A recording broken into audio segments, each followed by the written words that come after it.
Laodicea was located about 40 miles from Philadelphia and 100 miles east of Ephesus, and it was founded by Antiochus II and named in honor of his wife Laodicea, who incidentally later poisoned him. It was located on the Lycus River and was about 8 miles from Colossae, to whom the book of Colossians was written, and was at the crux of 2 major Roman roads. It was an incredibly wealthy city. It had a large banking center with large manufacturing interests. When Laodicea was destroyed by an earthquake in AD 60, they refused outside aid and rebuilt the city at their own expense. Such self-sufficiency was rare and made the city famous. They were also famous for a valuable wool found in the valleys that was soft in texture and black in color, which meant that Laodiceans almost exclusively wore black as evidence of their wealth. There was also an important school of medicine located in the Temple of Cairo, and connected to this school was an industry for the manufacture of a special eye medicine, collyrium, made from a famous Phrygian stone. Laodicea was a successful and well-ordered city with proud, arrogant, and self-satisfied inhabitants. They were accustomed to leisure, pleasure, and entertainment, as evidenced by the ruins of the amphitheaters which remain here to this day. Jesus begins his message to the church and gives them no affirmation. He tells them that they're neither hot nor cold, but they're lukewarm. This analogy would have been familiar to them. Hot water from the nearby springs here in Hierapolis was pumped down to them via aqueducts and pipes. Today you can see the remnants of these aqueducts and pipes with the mineral deposit inside them. By the time the water reached Laodicea, it was lukewarm, good for nothing.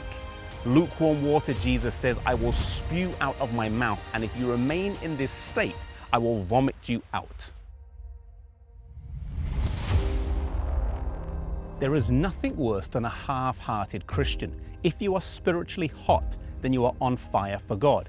If you are cold, then there is at least the idea that whilst you are not walking with God, you are aware that you are not. But if you are lukewarm, you think you're doing good, but the reality is far from it. Laodicea's spiritual condition was such that they think they're rich, increased with goods, and have need of nothing. But their level of self-awareness is non-existent, and they don't know that they're wretched, miserable, poor, blind, and naked.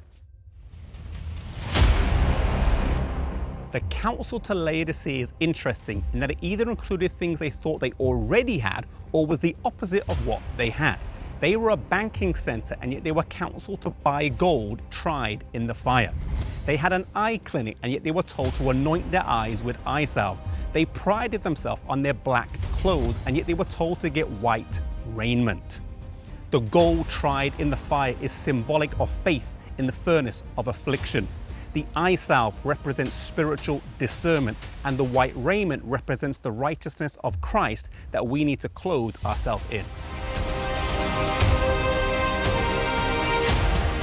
The name Laodicea means a people judged, and we take the time period for this church to be from 1844 to the Second Coming, during the time period of the judgment, and it is directly relevant to us today.